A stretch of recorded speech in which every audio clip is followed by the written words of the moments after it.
섬소녀와 깨달음의 길. 사명대사와 해변을 걷다. 제18편 카메라가 비추는 그림자. 언론의 관심, 진리의 상품화에 대한 고뇌. 어느 화요일 아침, 사명사에 평소와 다른 손님들이 찾아왔다. 큰 카메라와 조명 장비를 들고 온 방송국 취재진이었다. 안녕하세요. JBS 시사 프로그램 인간만 사팀입니다. 아버지가 놀라며 맞이했다. 방송국에서요? 네. 욕지도의 지혜로운 보살님에 대한 다큐멘터리를 제작하려고 합니다. PD가 명함을 건네며 말했다. 요즘 은주 보살님의 명성이 높아서 전국적으로 알려드리고 싶어요. 은주는 당황했다. 저는 방송은 좀. 왜요? 더 많은 사람들에게 좋은 영향을 끼칠 수 있잖아요. 아버지가 은주를 설득했다. 은주야, 이런 기회가 흔하지 않아. 한번 해보자. 하지만 PD가 웃으며 말했다. 부담 가지지 마세요. 자연스럽게 평소 하시는 모습만 보여주시면 돼요. 결국 은주는 촬영에 동의했다. 하지만 촬영이 시작되자 모든 것이 어색했다. 자, 이제 보살님께서 신도분과 상담하시는 모습을 찍어보겠습니다. 마침 한 중년 여성이 상담을 받으러 왔다. 보살님, 저희 딸이 결혼을 안 하려고 해서. 카메라 때문에 불편하시면. 아니에요. 괜찮아요. 오히려 방송 나가면 좋죠. 상담이 시작되었지만 평소와는 달랐다. 카메라를 의식한 은주는 자연스럽지 못했고 상담받는 여성도 방송을 의식해서 과장된 반응을 보였다. 와, 정말 마음이 편해져요. 역시 보살님이세요.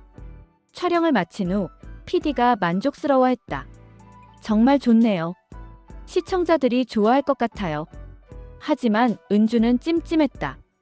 평소의 진솔한 대화와는 너무 달랐다. 며칠 후 또 다른 방송국에서 연락이 왔다. CBC 다큐 스페셜에서 연락드렸습니다. 현대의 성인들이라는 프로그램인데. 이어서 SBN, 각종 종교 방송국까지 취재 요청이 쏟아졌다. 아버지는 신이 났다. 은주야, 이제 정말 전국적으로 유명해지겠구나. 아빠, 저는 유명해지고 싶어서 이런 일을 하는 게 아니에요. 하지만 더 많은 사람들을 도울 수 있잖아. 한 달 후 첫 번째 다큐멘터리가 방송되었다. 제목은 바다 위의 기적, 욕지도 보살이었다. 방송이 나간 다음 날부터 사명사는 완전히 달라졌다. 평일에도 관광버스가 들어오고 주말에는 수백 명의 사람들이 몰려들었다. 와, TV에서 본 그 보살님이네. 사진 좀 찍어도 될까요? 사인 좀 해주세요. 은주는 당황스러웠다. 자신이 연예인이라도 된 것처럼 사람들이 몰려들었다. 더 심각한 것은 상담의 질이 떨어진다는 것이었다. 진정한 고민을 가진 사람보다는 단순히 호기심으로 오는 사람들이 많아졌다. TV에서 봤는데 정말 신기해요. 저도 복 좀 빌어주세요. 복권 번호 좀 알려주세요. 제 손금 좀 봐주세요. 은주는 점점 지쳐갔다. 설상가상으로 상업적인 제안들이 들어오기 시작했다. 은주 보살님, 저희는 출판사인데요. 자서전을 출간하면 어떨까요? 건강식품 광고 모델을 해주시면 거액을 드리겠습니다. 종교용품 회사인데 은주 보살님 이름을 딴 염주를 만들고 싶어요. 아버지는 이런 제안들에 관심을 보였다. 은주야, 이런 기회들을 놓치면 안 되지 않을까? 아빠, 이건 아니에요. 왜? 좋은 일 하면서 돈도 벌 수 있잖아. 돈을 벌기 위해서 하는 게 아니라고요. 하지만 아버지는 쉽게 포기하지 않았다. 그럼 출판은 어때? 내 지혜를 책으로 만들어서 더 많은 사람들과 나누는 거야. 은주는 고민되었다. 책을 통해 가르침을 전하는 것은 나쁘지 않을 수도 있었다. 한번 생각해 볼게요. 며칠 후 출판사 편집장이 찾아왔다. 은주 보살님의 말씀을 책으로 엮으면 베스트셀러가 될 것 같아요. 어떤 내용으로요? 은주 보살의 인생 상담, 마음의 치유를 위한 108가지 조언 이런 식으로요. 은주는 뭔가 거부감이 들었다. 제가 그런 조언을 할 만큼 깨달은 사람이 아닌데요. 겸손하지 마세요. 이미 증명되었잖아요. 뭐가 증명되었다고요? 수많은 사람들이 보살님 덕분에 변화했다는 게요. 하지만 은주는 확신이 서지 않았다. 좀 더 생각해 보겠습니다. 그날 밤 은주는 혜정 스님에게 전화했다. 스님, 상의 드릴 일이 있어요. 무슨 일인가요?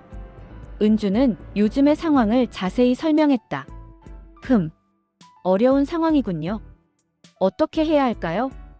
은주 보살님, 지금 가장 힘든 게 뭔가요?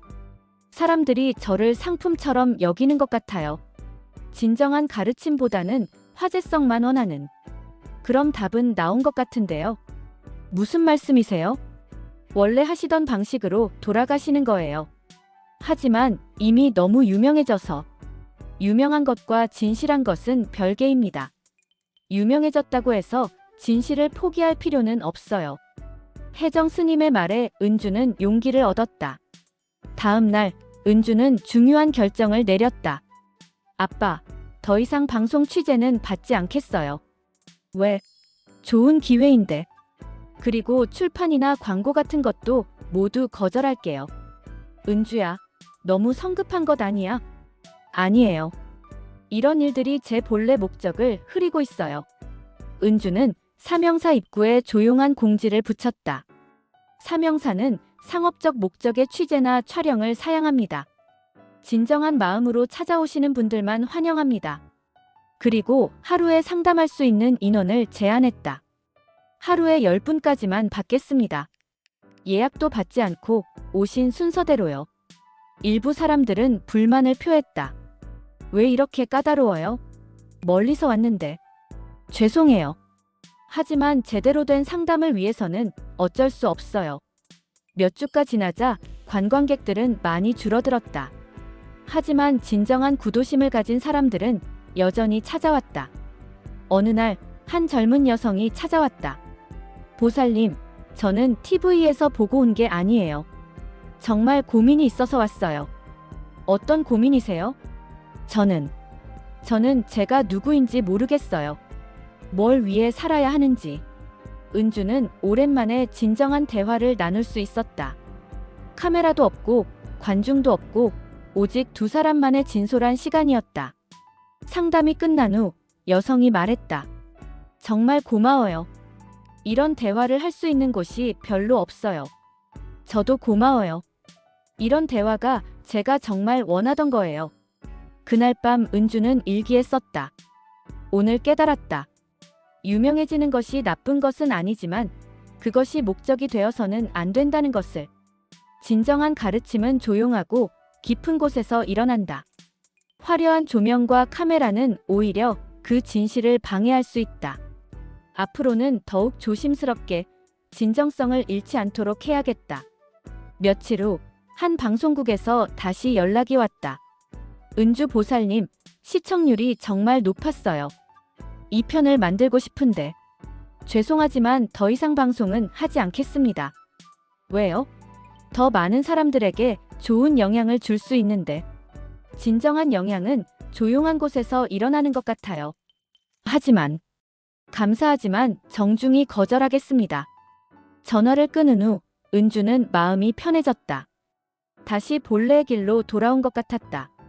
아버지는 처음에는 아쉬워했지만 며칠 후 은주에게 말했다.